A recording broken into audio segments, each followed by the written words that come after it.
nervous? No. Where's your answer? Dennis Beckham, let the ball on! Dennis Beckham! Dennis Beckham! Dennis Beckham! Dennis Beckham! Oh! Oh, no! Oh, yes! He missed it. Welcome to the Suffering from Joy podcast. My name's Devin. Nice chilly draw against Portland. Certainly a weird game in the Battle of the Weirds, but nothing really to write home about. That was certainly a game of football, as they say. Joining us today, unfortunately, Brad is on sabbatical to recover from having to watch Auburn in the Final Four last night. With us today, though, Scott, who was playing his own game of Where's Waldo in the supporter section last night. How are you feeling? I hope Drew Fisher dies of the incurable condition of being a little bitch. Yes, that's a good way to start it. Seth, who knows everything, is that possible? Well, I mean, he is Canadian, and I'm surprised he's still allowed in this country. Yeah, I thought about making several tariff-based jokes on this show, so I'm just going to say I'm not going to do that up front. But if it happens, they were going through my mind. I'm going to take credit for one of the yellow cards that they got last night because for some reason, I got to the stadium, I don't know, like an hour before kickoff, grabbed my beer, grabbed my empanadas, was ready to go because I, for some reason, keep forgetting to eat dinner on Saturdays. Had my empanadas, sitting there with my beer, and I get my phone starts ringing. And normally I mute all my stuff as soon as I get into the stadium. So I was like, oh, that's weird. Guess I'll answer this. It's a number I don't really recognize. So my ticket rep, Tyler, decided that he's like, hey, are you in the stadium? I was like, yes. Are you guys going to kick me out over this whole lawsuit thing? I didn't say that out loud, but that's what's going through my head. And he's like, do you want to sit in the Lexus Club tonight? And I was like, sure. All right, come meet me over at guest services. So ended up getting seats that were directly behind the Austin FC bench. So there's the bench, there's a little walkway for staff and the health personnel to go through. And then there were my seats. So the whole time, every time there was a rough foul in the second half, I was just screaming, how many, Drew? And for those of you who have been around me, heckling, my voice does carry a bit. So I'm taking credit for one of those. And that was kind of the evening. I do want to get a little bit into tactics here to start because we didn't play very well, I didn't think. And Scott, do you want to give us some quick notes on your thoughts on why that was? I actually just thought it was a pretty even game of two teams that were pretty well organized, which I think is just kind of how Austin and Portland are this season. I mean, based on all evidence that we've seen. And it was just going to come down to, one or two little plays making or not making, and neither team really made those plays last night to differentiate them. In the press conference, Nico Estevez said it felt like a playoff game, and yeah, it felt like two teams that are going to be playoff teams playing a playoff game. Playoff hockey.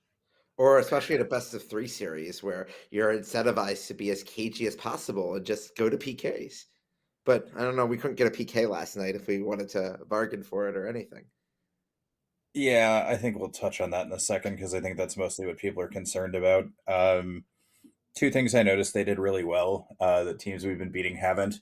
As soon as we turned them over, they were basically locking off Owen, and if he got the ball, it was him facing our own goal, and I don't think a lot of teams have picked up on that yet.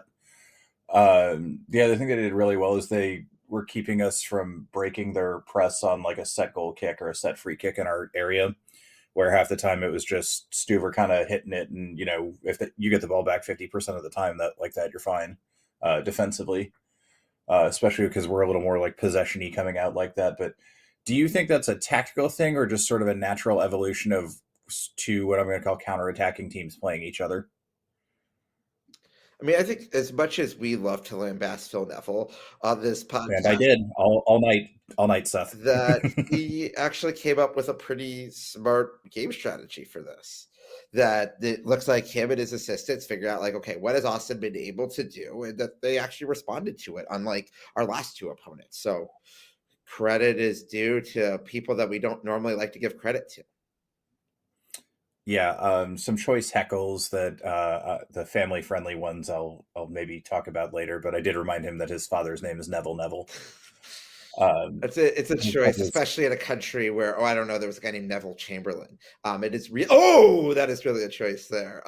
As it's going through there, Purple is at the crossbar. To nearly die the match, but that's what we got to go, and it was off anyway, so it wouldn't have even counted. So that would have been more painful if it had counted.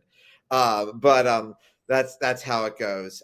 The other thing, this is a match that, especially looking at the first few minutes, we had two really good opportunities in the first 3 minutes. If one of those goes in, that's a completely different match. And just, gosh, missing those two opportunities. I mean, looking at our team, I mean, our last 3 wins all came with first half goals, and especially the San Diego game, getting 2 goals in the first 20 minutes. I mean, if one or both those goes in the first 3 minutes, I mean, goals do change games, but like, yeah, it would really open that up.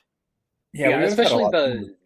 I don't know. Sorry, like I keep seeing a lot of like Bukhari slander and libel, and I think one of the weird things, like, I guess it's because people just don't really pay attention to like how goals get created.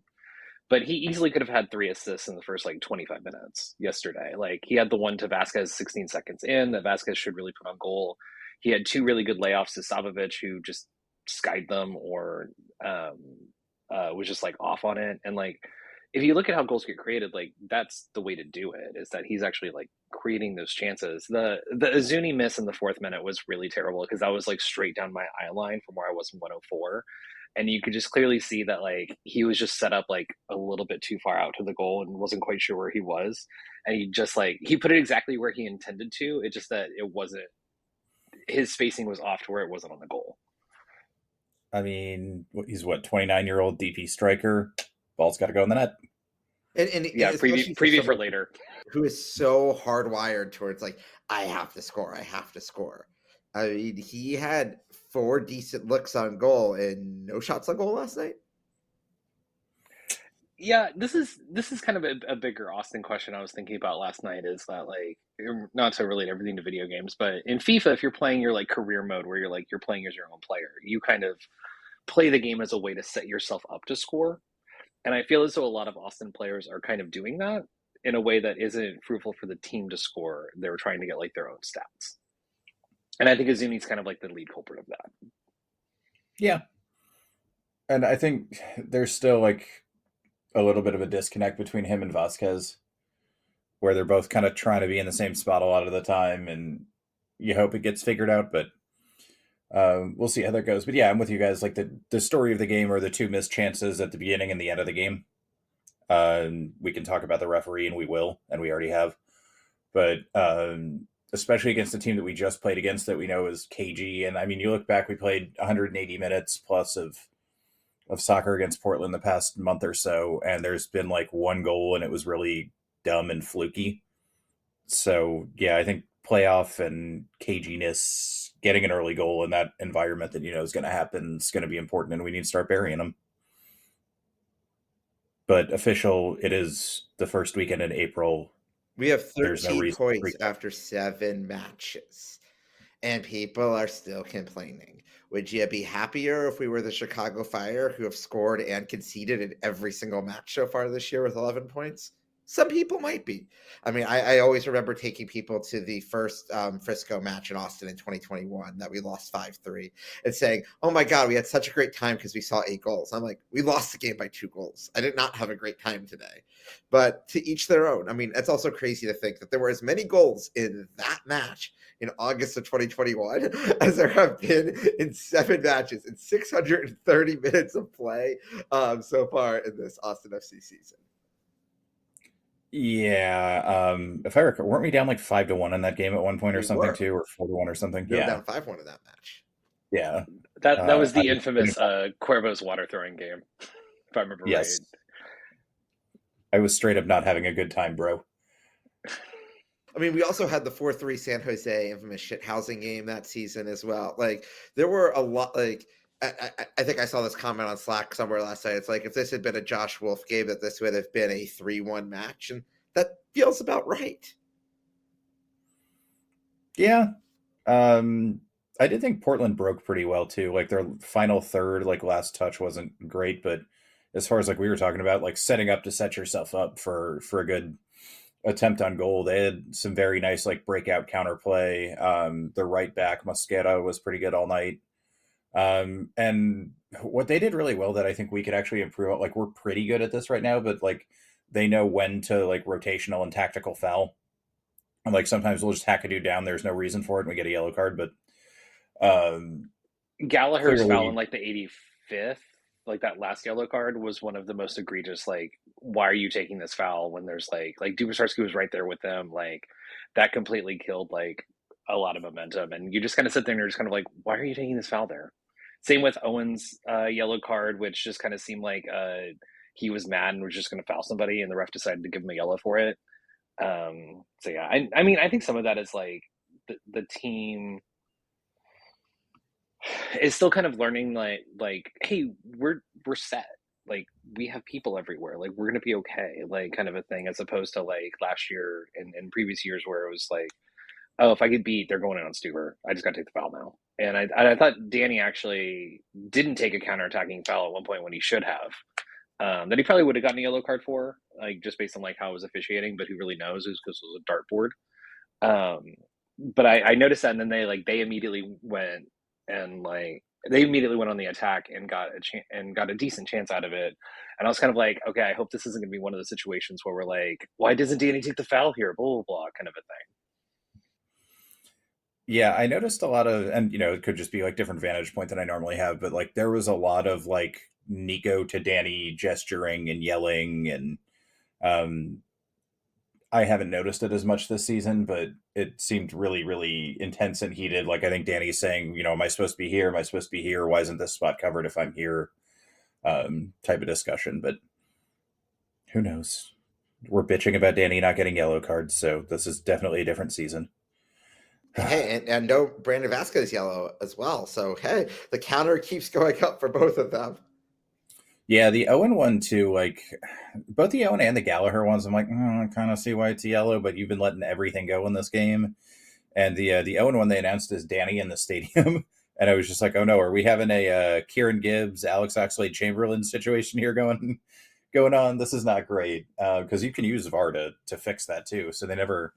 I was trying to figure out the whole game, like, is Danny going to get like a fucking yellow and get sent off because they gave the first one to the wrong person? But I watched it back on the broadcast today, and they had it correct on there. So I think it was just an in-stadium mess up. They were just so ready for Danny to have a yellow. Oh, The shortcut is yeah. already pressed on the stadium video board for Danny to get a yellow. Yeah, it's already macroed in. Just hit the buttons. But yeah, I mean, there's not a ton. Like some things happen. Stuver had a much better game. Heinz Eich showed some nice attitude as captain that I enjoyed. He was in the fourth official's ear and a couple other refs at halftime, probably about the scattershot officiating that I guess we're just going to talk about now because I've been trying to dance around it. But Drew Fisher not making any friends, already not an Austin FC friend. I normally think he's like bad, but this seemed worse than normal. Seth, how about you? Just like be consistent. Like as I spent a bunch of time last night and this morning again looking at the 3 potential penalties. I actually don't think any of them were penalties on review, but that's not really where it comes out to. It is where I get really upset. It's just like be consistent and decide like, is this a foul? Is this a card? And he just was not consistent last night. And if you are a international quality caliber referee, you should know what normal football contact is. And I don't know if you guys have had a chance to read Phil West's write-up of what Pro sent back to his questions on the 3 penalties from last night. But it was very much, 2 of them were just considered normal football contact. So just like what a catch is in the NFL, I'm very curious to see a definition of what the word normal football contact is, because my sense is that Drew Fisher's definition of normal football contact and mine and yours might not all be the same. Yeah, the one that really set me off, it was right before the Vasquez penalty shot in the second half, was we hit a ball long, Vasquez is running after it. They have 2 guys on him, like one of them puts him in a fucking headlock, like the other one's ripping him back by his shoulder, then they go like shoulder to shoulder on the sideline, and he calls it back against Vasquez, and I was just like, you gotta be fucking kidding me. Like, that was just when I think the entire stadium was like, you motherfucker, like there is no way But yeah, I guess we'll hit on the penalties. People highlighted 3 of them. The one in the 25th minute where like they have a bad turnover and then Uzuni gets tackled. I didn't think this was a penalty at all. I was surprised people even brought it up. He clearly just gets the ball, and Uzuni should be doing better. But that, I mean, don't know if you anytime a player, one of our front 3 falls to the box, there are going to be people demanding a penalty. Sure, and I get that in stadium too, but like after the game, you can be like, all right, maybe not. So when I was watching live, I thought it was a penalty, and then when I went back and watched the replay from like the broadcast angle, I think it's a really great tackle. Actually, Yeah. like I think he actually gets like a really great angle on it, and I think some of that is also that like Azuni kind of like plays for the penalty a little bit too much. Like I think it's kind of one of those like body position things that is ingrained in his brain, and he probably needs to get out of it, because I kind of meant to look into this before the podcast of just if like penalties in general are down in MLS, just because it feels like there just isn't a lot of impetus to try to call them. Yeah, well, as we learned earlier in the day, if you foul someone, throw them into the box, and then pretend to trip over them, then you get a penalty for your team. So, yeah, I mean, it worked for Jack Harrison. It could work for Uzuni.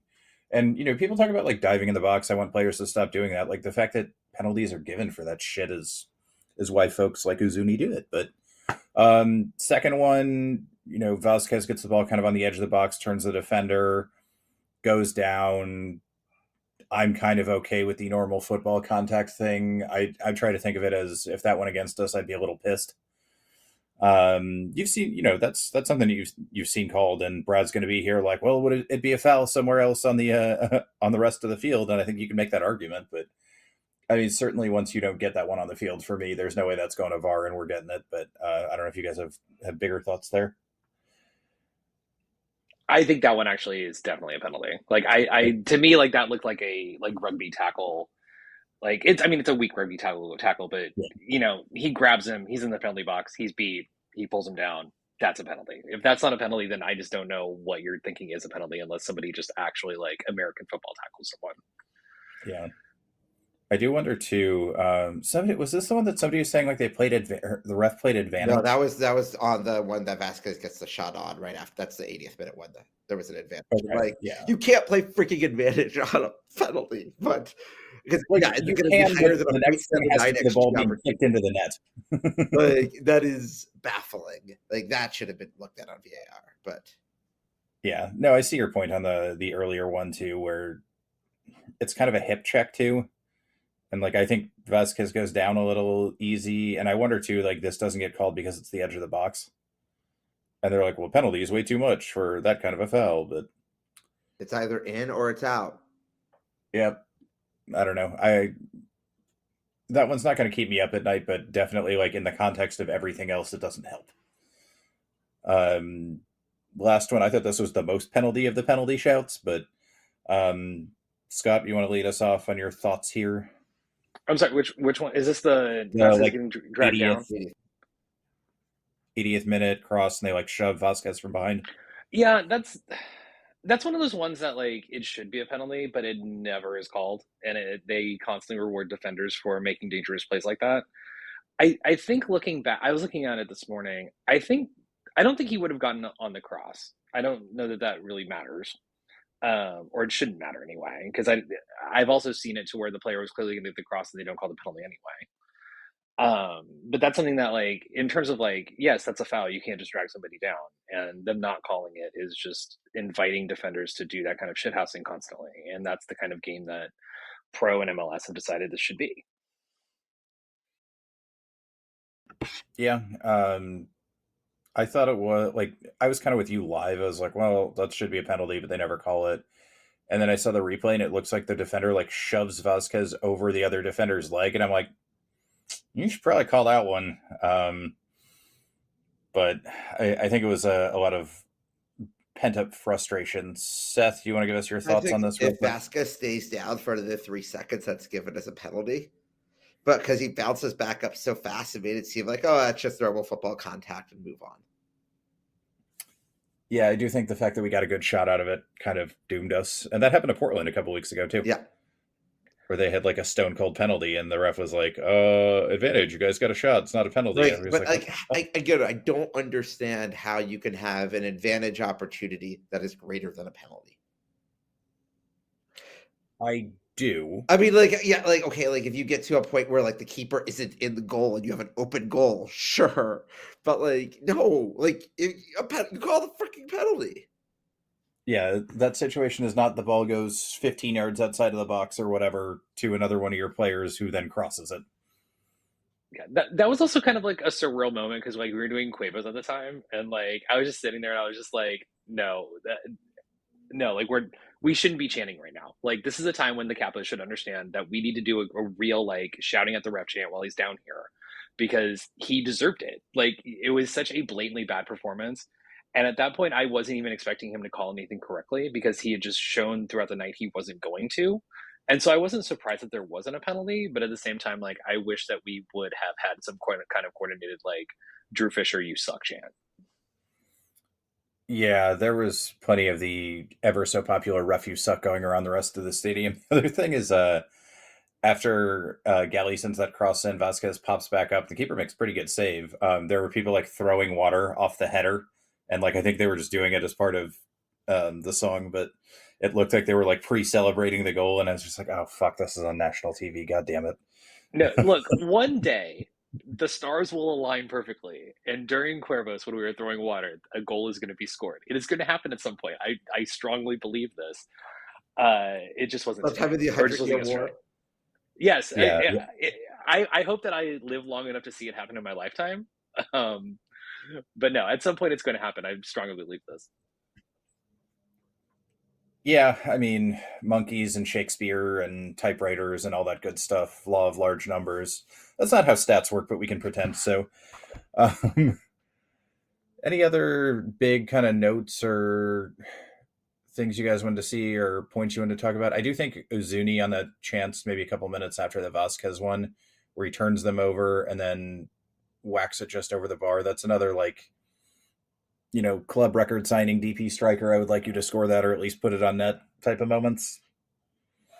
And, he's only a couple of games in. It's only April. If they start, whacking these in September, October, we're all going to be excited and be like, yeah, I don't give a shit that you missed that in April. But I don't know if I'm worried about finishing, but it's going from it'll figure itself out to mildly concerning for me.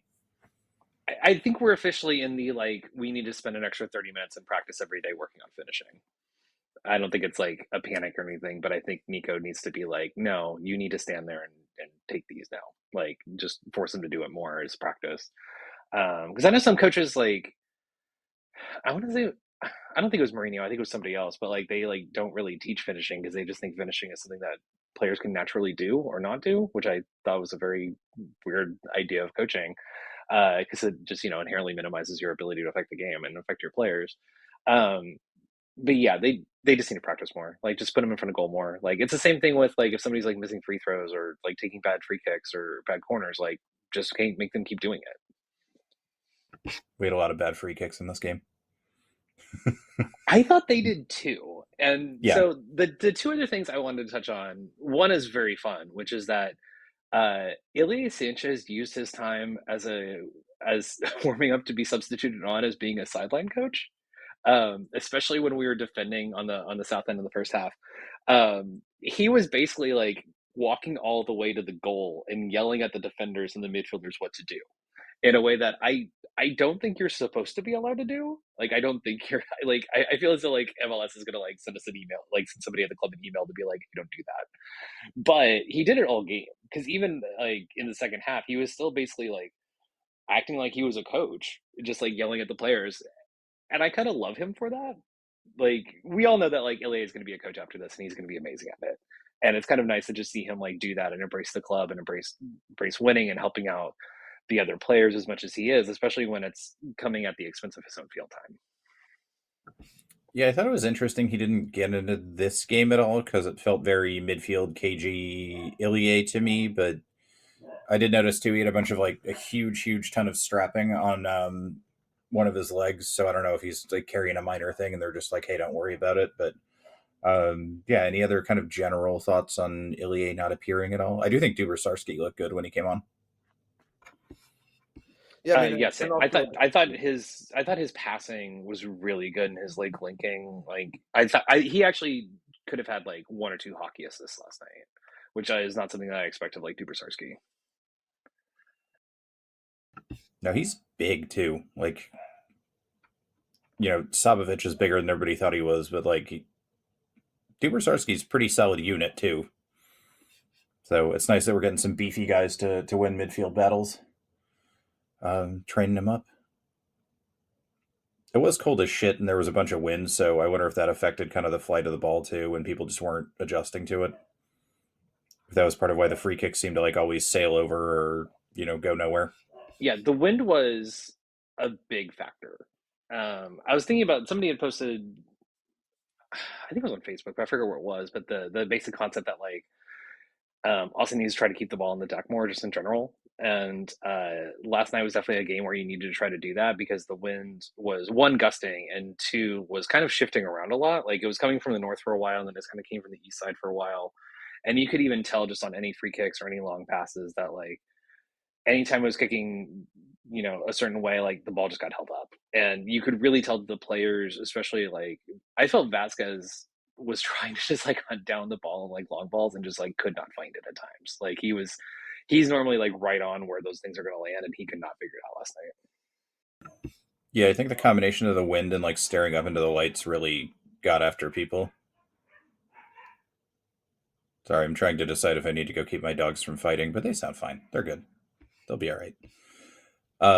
Seth, any thoughts you saw on like TV about maybe the flight of the ball or anything? no, it just looked like, think about it, that Q2 is designed as a stadium to let the wind flow through it, unlike a stadium like Cincinnati or Minnesota, which are very much designed to keep the wind in it. And that really showed tonight more than any other game that I can remember in the stadium's history. And it just like leads to weird angles. Yeah, I mean, Portland has a little bit of that, but now that Providence Park has like that quadruple deck on the other side, you don't get as much of it as you did pre-renovation. So I think everyone was just sort of confused. And like, I mean, having been out at a few games, I mean, obviously I wasn't there last night, but having been at a few April Texas games where a cold front blows through, you're just like not mentally prepared for it as much as not being physically prepared for it. And that makes a difference. Yeah, we've had a couple chilly games this year. Scott, you brought up before the show started that you think we're killing it on merch. So what are we going to buy with all that new merch blanket money? Are we going to get another midfielder? Do we get a defender? So I think we're going to get a first official blanket of Austin FC before that. There'll definitely be an official blanket provider. I mean, I don't know. I mean, the thing that the team is begging for is just a more experienced 10. Like what we really need is Owen to like be 4 years older and 4 years more experienced and 4 years better. And that's really the drawback that this team has at this time. So, but I'm going to throw out an interesting idea related to Owen here. If we don't make a player signing by the end of this window, do we move Owen to a senior spot on a higher contract to keep him on the team and avoid the senior budget charge? Oh, because right now we're one too few, right? Yes. Wouldn't we use that on? No, because Riley, you just want to put on a supplemental spot. Like Owen is worth more than what $100K that we're paying him. Like if I were Owen's agent, I'd be like, I need a raise, and you're gonna have to pay $104,000 in a fine if you don't give me a raise. Give me a raise. No, see, this is actually a back reclamation of money from all of the fucking cash we gave Josh Wolf, and so it's coming back and underpaying Owen. Okay, but so also, like, Owens, you only have one U22 spot. You just put Owen on a U22, and you can do that. Like I don't know. I expect that we'll get an announcement like that in the next 2-3 weeks. But someone who knows the MLS salary book better than me, the couple thousand people in the world that probably do, could have other thoughts on that. But like, I think that the possibility that Owen moves from a homegrown to a U22 could make a lot of sense here.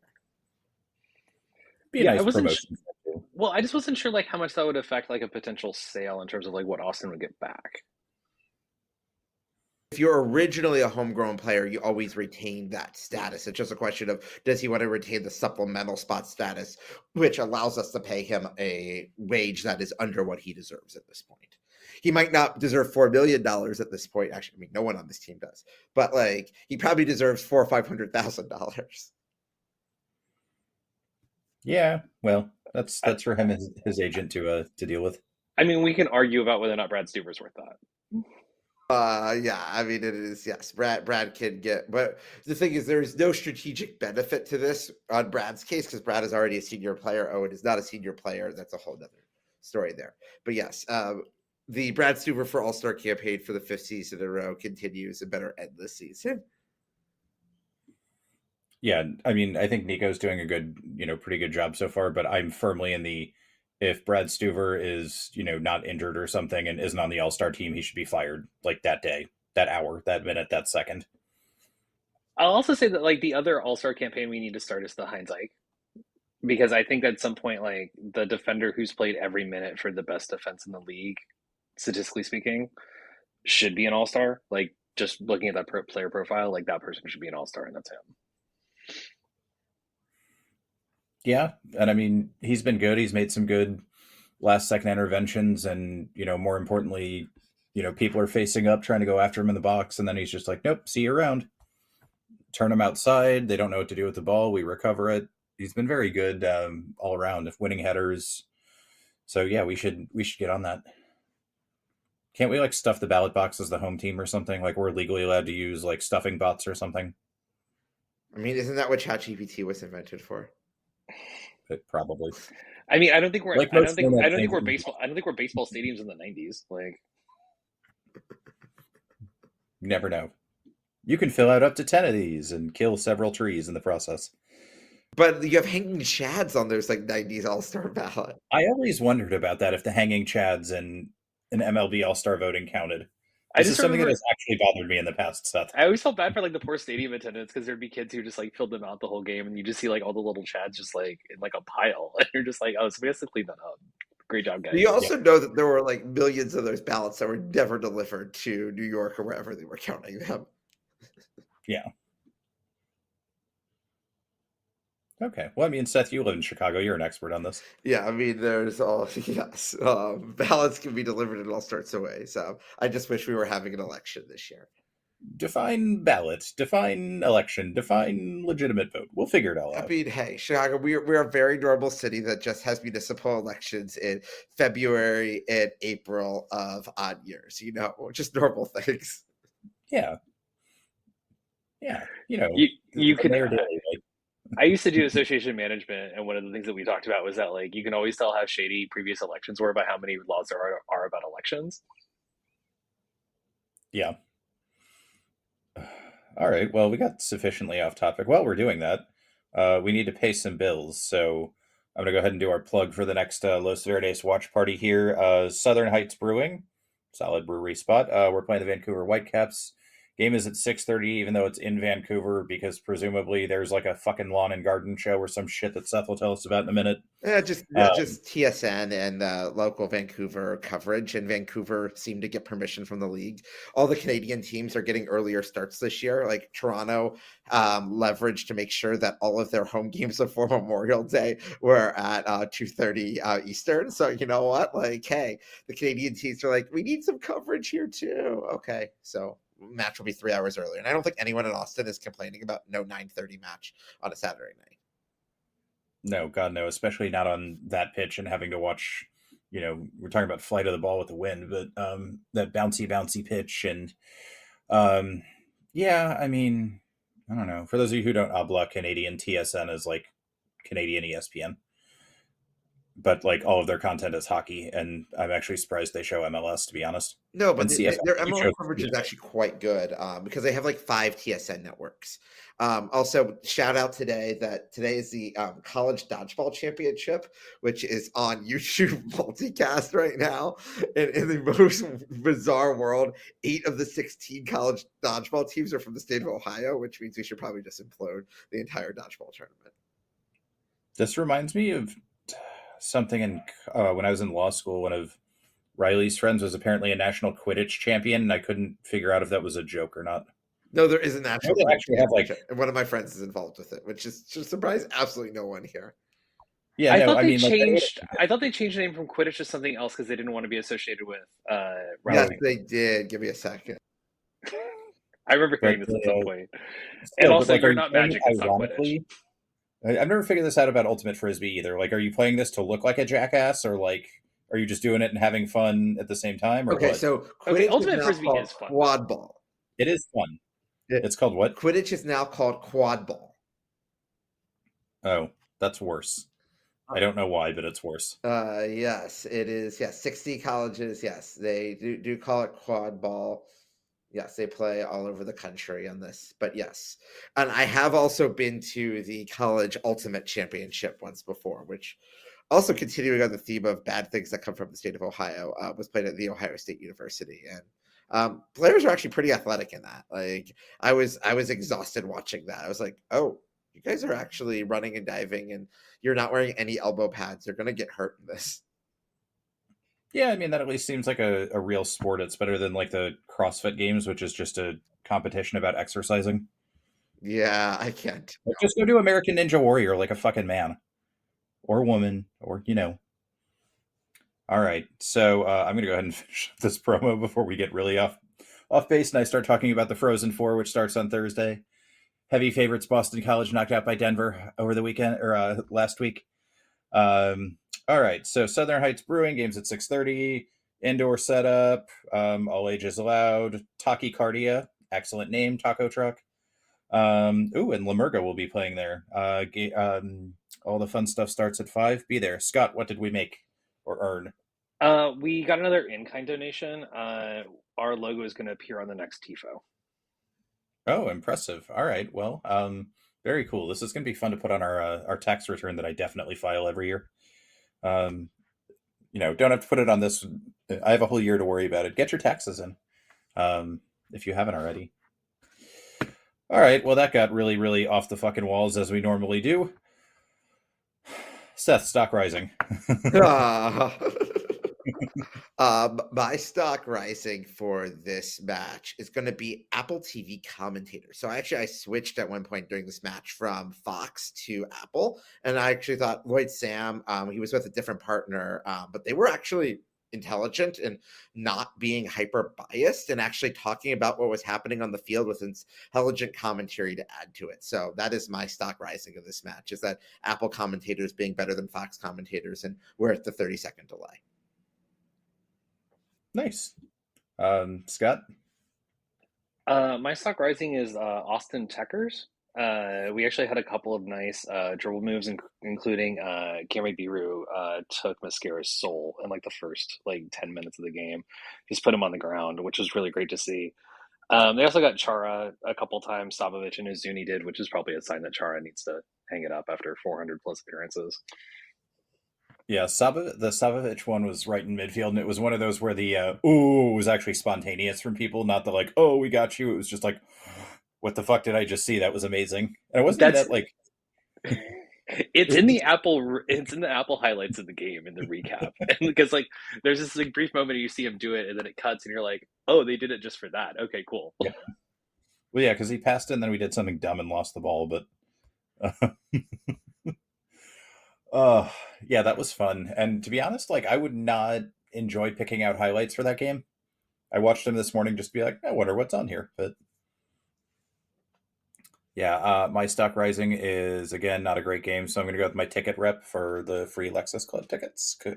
And very, very good ones right behind the bench. It was a really nice experience to sort of be able to see kind of how the coaches interact and the players and what actually goes on.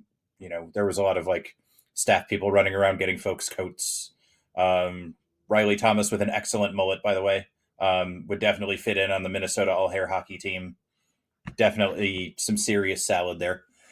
Yeah, and it was nice because I felt bad that I made fun of Duber Sarski a while ago because their photo they have of him is not great. But he's a handsome dude when you see him up close and personal. I did also get to yell at I yelled thank you to Stavovich in Swedish when he came off, and he kind of barely sort of acknowledged me, one of those just like side eye. I think that's what I heard, but I'm not going to acknowledge this person lest they murder me, type of stuff. But yeah, there we go. It was a good time. Recommend it if you guys can get it. Scott, you want to do your stock falling? Yeah, we kind of alluded to this earlier, but my stock falling is Mirto Ozuni. He did a lot of good stuff on the field in terms of trying to like link play and pressure and ran around a lot. And ultimately, you're the club record signing and you're a striker and you need to convert the chances. Yeah, I think especially for me that first one's just that's got to be in the net. That's really the end of it. Like you're a DB striker, you need to score. Well, and he's been stock rising for us a little bit too. So disclaimer again, stock rising, stock falling is like where you were before. So it doesn't mean you had the worst game or the best game or anything like that. It's just, hey, our opinion of you has either gone up or down based on the last string of games, on your performance in the last one. Seth, you want to give us yours? I think I'm gonna go with Hunter O'Brien here. I mean, Zuni was my first one, but like when O'Brien came on, he did like we saw what CJ did when he came on. We saw what Dubrsarski did when he came on.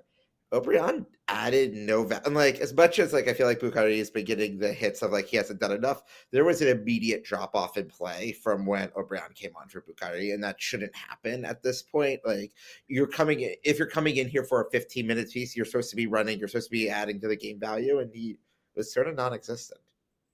No, he played a couple like random balls to nowhere on the left wing that like I guess he thought somebody was going to be there, and it happened like 2 or 3 times.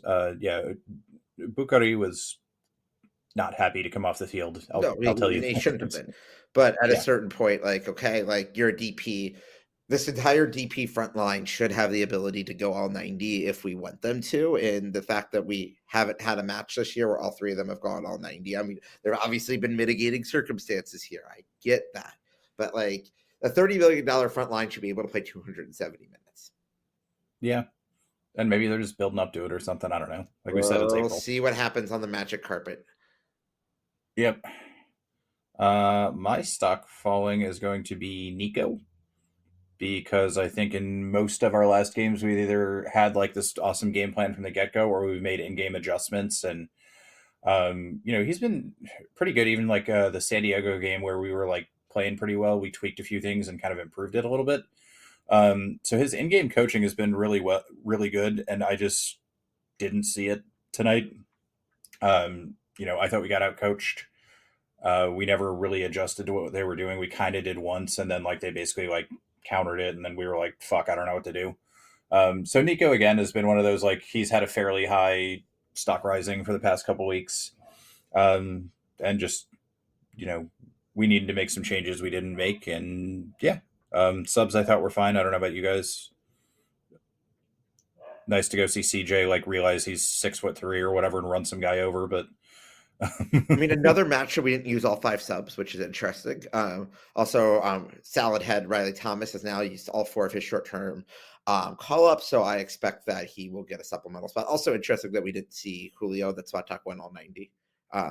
It's just interesting. It's like, okay, Julio and Ilya are your 2 most experienced subs on this bench, and neither of them got into this match. Yeah, I thought Svadok had a good game, and I'm always very hesitant to sub off center backs just because of the like communication and the pairings there. So maybe it was, hey, Svadok's having a good game, we can leave him in, and Julio gets a little extra time to be rested. But who knows? Any transfer rumors coming in, Seth, or are we all quiet on the Western Front? I mean, that's why I was mentioning the Owen stuff earlier. So, like, if I have a lead, like, would it be shocking if Roto pulls something that we had no idea about on Tuesday or Wednesday, and we get like some USL center back that's an American that's decent for like $100,000 or something? Sure, I could see that happening, but my guess is what we'll see is that Owen will get promoted. That will be the 18th spot. And then we will have the ability for 2 international signings in the summer window and possibly 3 if Julio gets bought or sold. All right. When's the window officially close? I think it's April 20. I'll give you the exact MLS. It's just like so silly how the windows work this year. So it is April 23rd. So we have another 17 days. And then the secondary window is July 24th to August 21st. But I also don't know if the Club World Cup is going to change with that, with 2 or maybe 3 teams, because we don't know if LAFC is going to be in the Club World Cup because Leon's appeal is still not going to be heard in Switzerland until May. And then even then, they will have to play a 1-game playoff with Club America to possibly get in. Because, MLS going to MLS and FIFA going to FIFA.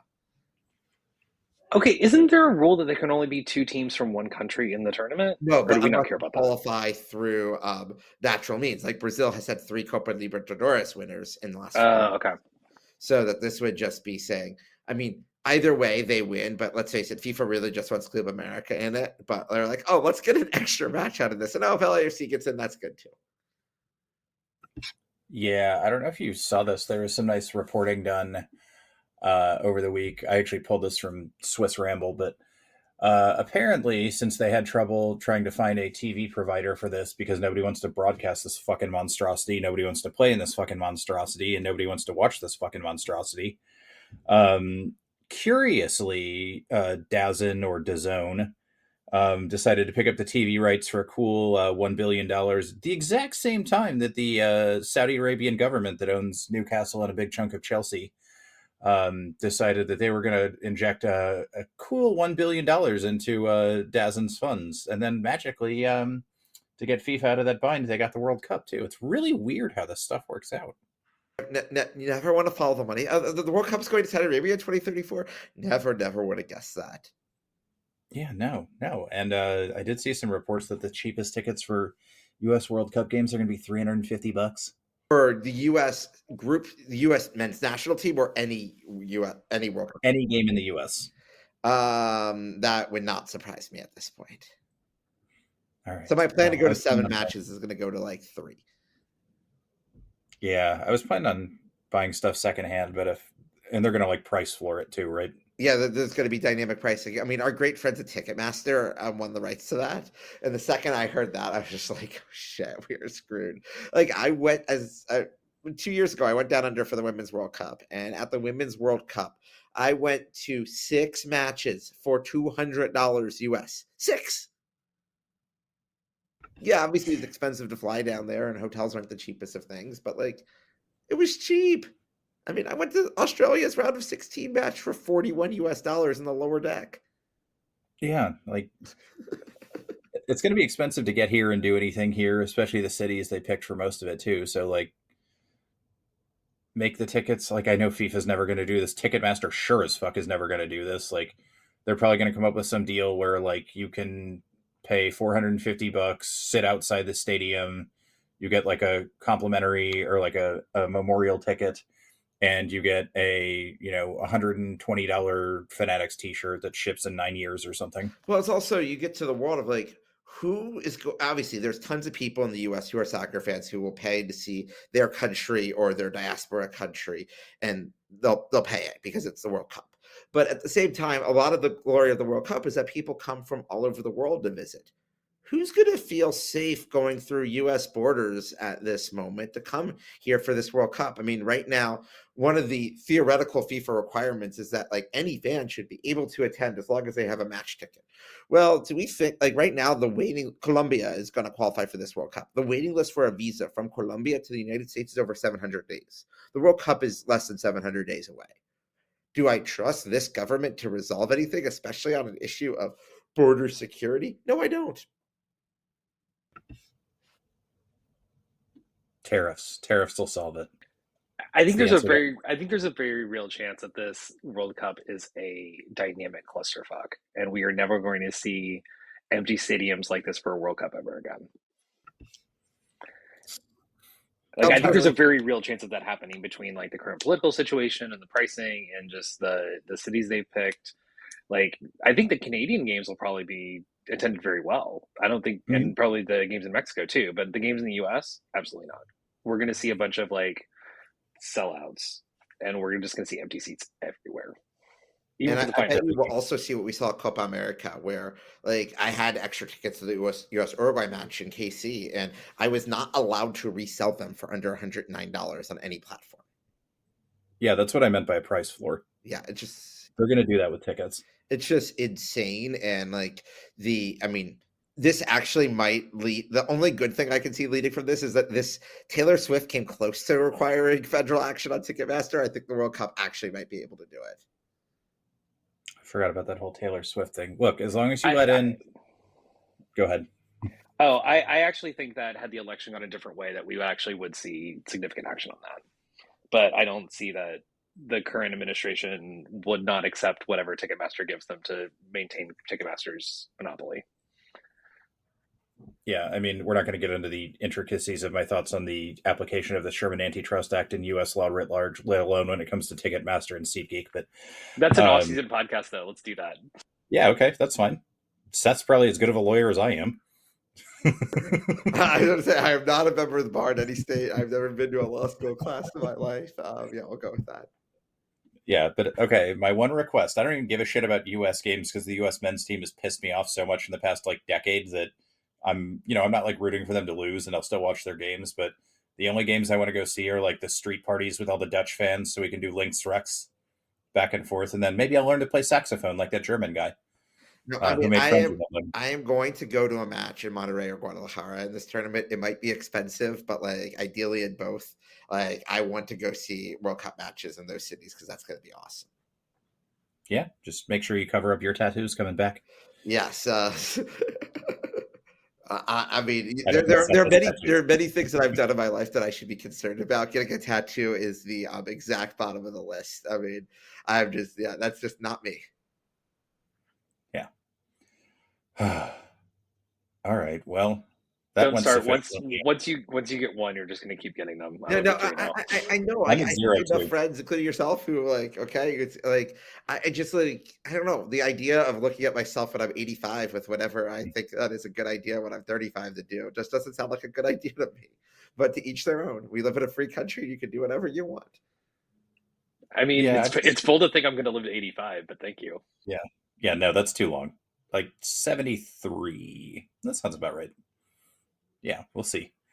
Yeah, no, I've just seen way too many things that were once haha funny and acceptable or whatever, and then some idiot co-opts it, and now it's the internet frog, where it was just a dumb web cartoon, and now it's Nazi shit. I mean, circling back to Quidditch. Yeah, Quidditch. There you go. Yeah, we always bring it back home. You guys listen for the circular jokes, don't you? It's one of the few things we do well. I think we still have format left. We've done stuff. We have to do biggest moment of suffering. Yeah, Seth, why don't you take us away there? I mean, I've started off with this. I just think when Azudi missed that shot in the 3rd minute, I was just God damn it, we're not going to win this match. Yeah, I definitely had that sinking feeling too. Scott, you want to go next? So as was alluded, I did play the easiest version of Where Scott Ever because I wore the pink Malibu keeper kit yesterday. And normally there's a couple, there's 2 or 3. There were none yesterday besides me. I was the one spot of pink in the middle of a sea of black and green, to the point that no matter when the camera pans over to 104, I can immediately spot myself in my reactions. That's not my moment of suffering, though. My moment of suffering is that I was on TV last night, and it was during halftime, and somebody took a screenshot and sent it to me. And it was the exact moment where my partner and I were eating loaded mac and cheese from Le Barbecue. Yes. And so just both of us huddled over a tray of food and eating it with forks. And I was just really? That's the one time, that's the one you got to pick. And of course it was saved for posterity on Blue Sky Forever. Yeah. No, I got to find that photo. Send it to me. I'll post it in the chat. Also, the loaded mac and cheese is legit. That deserves a Michelin star. It's really good. Yeah. I need to try that. So is it loaded with brisket, or what else is it loaded with? So last night it was loaded with sausage and red onions, and normally it has jalapenos, but they ran out of jalapenos. My alternate moment of suffering was that normally I get a brisket sandwich there because it's kind of easy to eat in the stands, and it was the featured food item of the match, which Q2 posted about, and they were sold out by halftime of everything but the loaded mac and cheese. Well, at least the loaded mac and cheese was good then. It was. Should have gotten that. I mean, I ate and then I got like free Lexus Club food, and I was like, but I'm not fucking hungry. Like, How many I got free Lexus Club beers did you have, and what was the beer selection in the Lexus Club last night? let's see. So we didn't actually get into the Lexus Club until like literally 5 minutes before kickoff because we had to like walk down, get the tickets, get actually like scanned in. So I tried to get a Lagunitas IPA and the Keg Blue, which happens to me all the fucking time. So they were like trying to pour it, and they were like, do you want this other thing next to it? And I was just like, sure, whatever. Like, pour it into a cup. I got to get to my seat for the game to start. And I ended up having a Carbach like hazy hopadillo or something like that. And then at halftime, I just grabbed 2 Heinekens because I was like, it's gonna be a long fucking half. And the cups are smaller, so they're not the 16 or whatever we get in the in pleb land. The patricians of Q2 drink like, I think they're 12 ounces.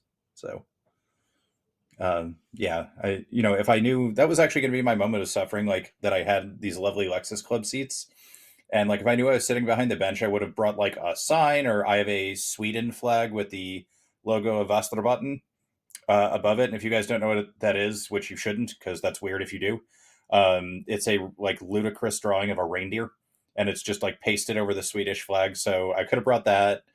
Could have definitely gone in earlier and enjoyed some food and some free beers. So I think what they actually did when they were like, oh yeah, like we'll just upgrade you for these tickets, they were like, you know what, you're going to go ahead and buy some Lexus Club tickets so you can actually take advantage of this down the road. So they tricked me into wanting Lexus Club tickets in the future that I might actually spend money on. And it was very suffering. I just didn't have a good answer. Seth took mine. So I'm going to go with that. The Lexus Club, it's very suffering from joy, isn't it?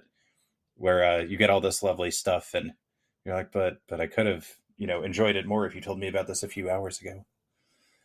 But yeah, good weekend in the, by the way, we're recording this Sunday morning. If you happen to manage to get through this by now or in time, the Great Chase is coming on. Ovechkin tied the Wayne Gretzky all-time career goal record. Is he going to play refuse today? to go out on the ice? Is he actually going to play today, or are they going to sit him out so he can do it at home? No, he'll play today. Yeah, there was lots of talk that they were not going to have him play up in Long Island today. Oh, that would be weird. That would suck. Yeah, actually, it was have him play. I mean, they're in. I should actually know where they are in the playoff race or not, but I don't. They're competing for top seed in the East. Yeah, I was about to say they are. Yeah, oh no, actually not competing. They've pretty much won it. They're 9 points ahead of the Leafs. Oh, okay. There's 6 to go. So they haven't quite won it yet. I was about to say I'm actually going to go see the. I think they actually could get eliminated tonight. I have Penguins Blackhawks tickets at 5, and if the Penguins lose, I believe they are eliminated. Yeah, they're in that like out but not mathematically out category. Unlike the Blackhawks, which are, I guess the Sharks have 50 points, so they are not the worst team in the NHL. They are just, it's also crazy this year that you have the Blackhawks and Sharks that are the only teams in the 50s, and the Predators at 62, and everyone else is at 70 points and above. Yep. I did like that Ovechkin refused to go on the ice with an empty net and score an empty net goal to break the record. He wants a real goal. Yeah. But I mean, maybe it's interesting that he's only, 8 goals. He has had 64 empty netters in his career, and Gretzky's had 56. So there's some people that are like, we want you to get to 903 to get to making sure that you scored more real goals than he did. I'm like, yeah, he's got the season. Nobody gives a shit about that. The correct riposte, if you want to take it away from him, is that Gretzky still has more assists than anybody else has points. Scott, also, the other thing, changing back to subjects, now that I see this picture of you eating this loaded mac and cheese, you managed to get that beanie on your head? Yeah. Surprisingly, it was my partner randomly grabbed it because it was cold, and I wasn't planning on wearing one because I don't normally wear hats. But it was cold enough that I was like, no, I got to put this on. I need something to try to keep my head warm. It fits. It takes a long time to kind of adjust because the fabric is actually the quality of it maintains its tightness and elasticity, which is important on a hat. But yeah, no, I can do it, but just barely. That's not the world's greatest photo of you. That's going to be my analysis. That's all I'm going to say. It's not, but I kind of want to make it my profile picture places because I just think it's funny. Yeah. Yeah, we always do things for jokes, even if it's self-deprecating. So I think you should do that. I mean, you're talking to somebody who has a Ringoni kit. Like, of course I'm Yeah, going to true. commit to the bit. Like, Yeah, I was really worried for a second on that first Sabovich mitts where it looked like he hit the X button instead of the shoot button and crossed it into the stands instead of shooting, that I was going to have to like buck up and get a new kit real soon, but I've got it for now. So we're set. Any other big sports stuff we need to alert people about? Frozen 4 on I was Thursday. going to Great say, game. hey, I won a women's college basketball bracket prediction pool for the first time in my life. It's cool. Oh, nice. Predicting UConn to play South Carolina in the final wasn't actually that hard. Nice. I don't know if I've ever won one of those. Won plenty of men's ones, but oh, all right. Anything else to cover? Or I guess we're a little short without Brad here to tell us about betting lines for things we don't care about. Are we going to take over under on the amount of beers that were drank by Brad and his friends yesterday at the Final Four? Oh, wait a minute. Oh, yeah, we should. Total on that. Yeah, we should do this. So, do we know how many people he went with total? I think there were 6. Okay, so he had 6, and we'll say like drinks because some people might have like 6 people. They went to both games. I know they went down there earlier. I'm gonna say 45. I was going to go with 40. oh, I was going to go like 48. Okay. Okay.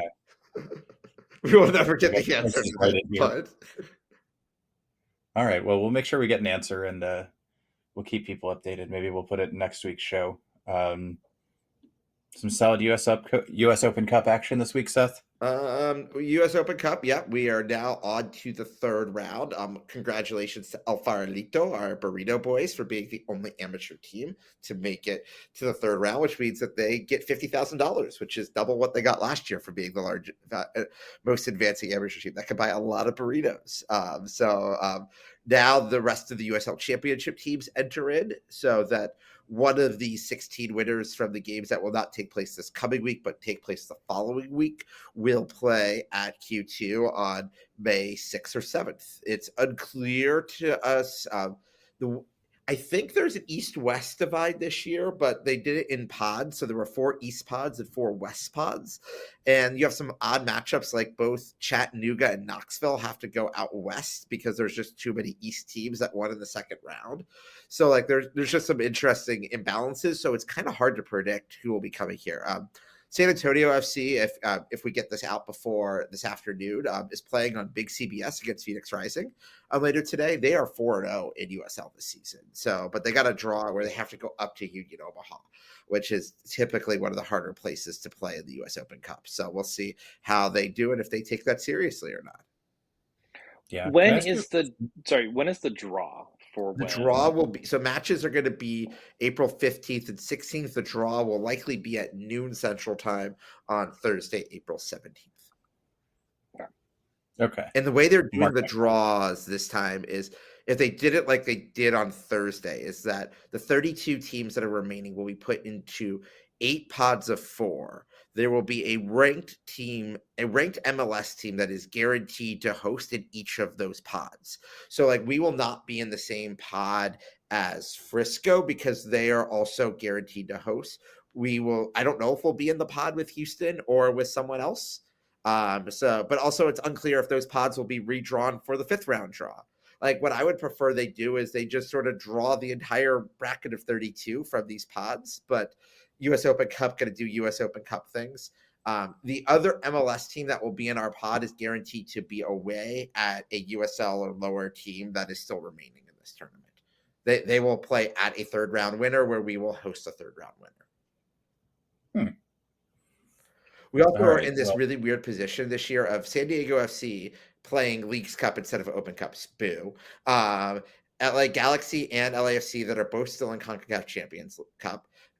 RSL and Colorado that were in CONCACAF Champions Cup, and Seattle that was there as well. So Portland and San Jose are the only 2 Pacific or Mountain Time Zone MLS teams that are in the U.S. Open Cup. So don't be surprised if we have some West Coast matches later on in this tournament. Well, I mean, you get far enough. You just got to play whoever. It's not that big of a deal. Yeah, well, we've never done that, so we don't know what that's like. Well, I know from afar. I mean, we've only advanced in this tournament once. Yes, we have never What beaten a an great MLS day. team in this tournament, and we're 1-1 against USL teams in this tournament. But it was a magical day. Yes. Yeah, that'll be a good one too. El Paso against New Mexico. El Paso against New Mexico should be fun. You get to a yeah, we already mentioned San Antonio. There's going to be also everyone's new favorite team, Portland Heart of Pines, is hosting Rhode Island. So they beat Hartford with 10 men in PKs. That would be kind of fun if they make it onto the fourth round. And the Revolution are not a hosting team. So if they make it, they would likely get an MLS team. New England would actually have to play a road match in New England. That would never happen. Yeah, no. All right, but I want to rewind for a second here. So you said El Farolito gets $50,000? Yes. And that would buy a lot of burritos. Yes. Seth, they're a burrito restaurant. Why is a burrito restaurant spending their $50,000 of prize money on burritos? They're spending on burrito. It's burrito ingredients. That's how you can make so many burritos. And burrito labor. Okay, so it's a capital investment. So, all right. Great. Now we've started. We have to import rice to this country. I mean, the tariffs are going to be hitting us hard here. Yeah, there you go. Okay, it's tariff insurance. We figured it out. Good job. I mean, burritos don't grow on trees, and if they were, they'd be tariffed. Yeah. Only once you put them in a crate and ship them, though. You could actually just walk across with a burrito if you're... I don't know. This is getting even worse than normal. Anything else we want to cover? I'll just do a quick CONCACAF Champions Cup. We had a very, very boring week at CONCACAF Champions Cup, which should not be a sentence that is allowed in the English language. Matches are Tuesday and Wednesday. Pretty much everyone is still alive because there was a grand total of 3 goals scored in the 4 matches there. So we have Tuesday at 8 p.m. Tigres is hosting the Galaxy at the Volcan in Monterrey. It was 0-0. So if the Galaxy can get a 1-1 draw, they would advance because away goals are still a thing in CONCACAF. And then at 10:30, we have a Derby Capitalino between Cruz Azul and Club America, where Cruz Azul is the home team, but playing at Pumas' stadium because America is playing at Cruz Azul Stadium while the Azteca is being renovated. Sure. And then on Wednesday, we have Inter Miami hosting LAFC. You can apparently get into that match for $25 on Wednesday night in Fort Lauderdale. So if we have any listeners in South Florida, that's probably going to be a pretty good match. Inter Miami against LAFC probably shouldn't have $25 tickets at 8 p.m. local on a Wednesday night, but it does. FS1 for that one. And then at 9:30, our opponent for next Saturday, the Vancouver Whitecaps, have to go play Pumas at Pumas' stadium. So you will have the same pitch hosting 2 CONCACAF Champions Cup quarterfinals back-to-back. There's no possibility of shenanigans with that at all, right? No, that could never happen, especially in CONCACAF. Yes. So yeah, every match, I mean, the Pumas Vancouver match was 1-1. So if Vancouver draws 0-0, they would not advance. But otherwise, let's hope we see some goals. Goals would be nice. As we're recording, happened a little bit ago, but Southampton officially relegated from the Premier League, which surprises no one. The cameraman at the end of the match cut the feed with the camera looking straight at the exit sign. Ooh. Some of those camera shots are like absolute dicks when you get into like the relegation stuff. It's not great. I mean, also getting relegated in North London. Ooh, that's tough. Yeah, it was nominally St. Totteringham's Day this week, but like, who gives a shit? It's like winning Copa Tejas. You should just do it every year. And it's just like, oh yeah, that's fun. Cool. All right. Well, I guess before this gets even weirder and we start talking more about tariffs, on behalf of Scott, Seth, and Brad, who's hopefully recovering nice and we'll be ready for next week. All right, I've lost my voice. Here we go. Thanks for suffering with us. Bye. Promise here for Austin Jarrett Stroud. It's Diego for goodness! He has written his name into Austin folklore. They just won't go away. Oh, he hits the upright again. That's impossible. The Bears' season's going to end on a double doink. Altidore squares it. Dempsey's missed it. Donovan has it. From hope, there is glory.